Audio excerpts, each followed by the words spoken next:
of Africa. Before I do this video, like, share, subscribe, and leave a comment and hit that notification bell. This video is a must-see. It's a must-see. Let's get it.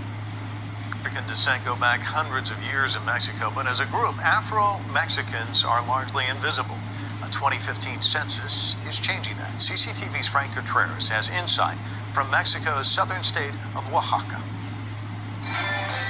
Among Afro-Mexican communities here on the Pacific coast of Mexico's Oaxaca state, this dance is symbolic. Locals say the devils represent the growing power of African descendants in this part of Latin America. It's a history that's beginning to gain global attention. The presence of Africa here in Oaxaca state is one of the lesser-known aspects of the vast cultural diversity in this region, one of the most culturally diverse in all of Latin America. Last year, for the first time, the government conducted an interim census asking Mexicans. I'm gonna stop the video and pause it for a minute. They hid all this stuff. They hid this stuff from the world. They hid this stuff in school. They never talked about the black side of Afro-Latinos. Mexico, Ecuador, Puerto Rico, Dominican Republic, Brazil, El Salvador, Honduras. They never said anything about this in school, but now I'm gonna try to get it out hardcore. Some people have done it, but I'm gonna go hard with this because it's a shame that they hid this from the world. Based on your culture, history, and traditions, do you consider yourself black, meaning Afro-Mexican or Afro-descendant? And nearly 1.4 million people responded yes. Afro-Mexican communities exist here in Oaxaca state's Costa Chica region, the neighboring state of Guerrero. Look at these beautiful dark-skinned Mexican people that was hidden from society. And actually Mexico, if I'm not mistaken, was the one that helped abolish slavery. They helped the slaves and never got their credit for it. They helped the slaves. Listen to what I'm saying. Mexican folks helped the slaves, the black slaves, and never got credit for it until now. Guerrero and Veracruz state, among others. An Afro-Mexican leader from Pinotepa Nacional says, as a nation, Mexico is much more than just a mixture of Spanish and indigenous people.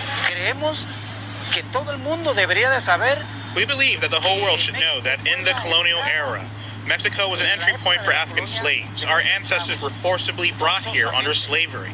But images of African descendants in Mexico rarely appear in public. The exception is this famous comic book character, Memín Penguin, which was created in the 1940s.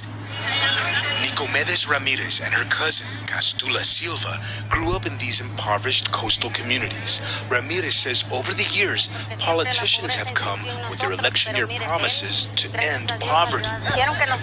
They told us they would help, and they would bring us basic things we were lacking. All we had to do was ask, but so far, they have done nothing for us. I never went to school. These beautiful dark-skinned, brown-skinned people are Mexican. Look how beautiful Mama look. That's Mama Mexico right there. Look how beautiful she look. It's a shame that they was hidden from the world. Well, I'm glad that they bringing them out now. They deserve that much respect. Because when I was a girl, there was no school here. We had to go to another community. And my parents, may they rest in peace, told me I could not go. So I never studied. Afro-Mexican communities are almost completely separated from the rest of Mexico, and very few outsiders ever come here for a first-hand look at their most well-known traditions, like this dance known as a chilena.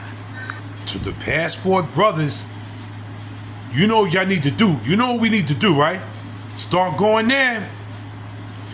Let me tell you something. You don't like and we don't get along with black American women. Well, there's black women all over the world, and they're in Latin countries too.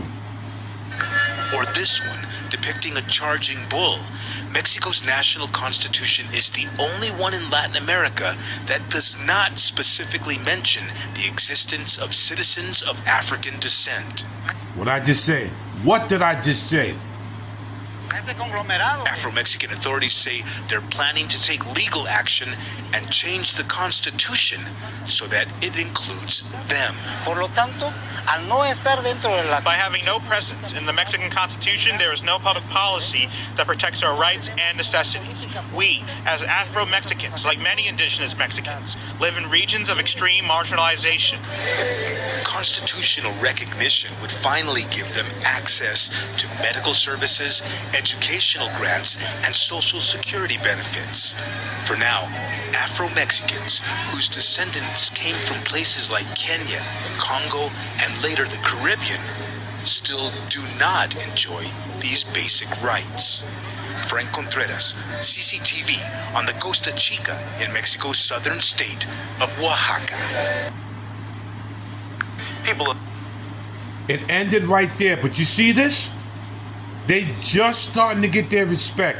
Salute to the Afro-Mexican people, and I'm going to be bringing more and more. I'm going to be doing more investigations because this should have been brought out a long time ago. The only one that really brought this out was the brother I was telling you about, Negro Grande. Salute. Hashtag Just Us. Take the green pill and go. That's my movement. And until the next video, this is Big Hawk. Sayonara.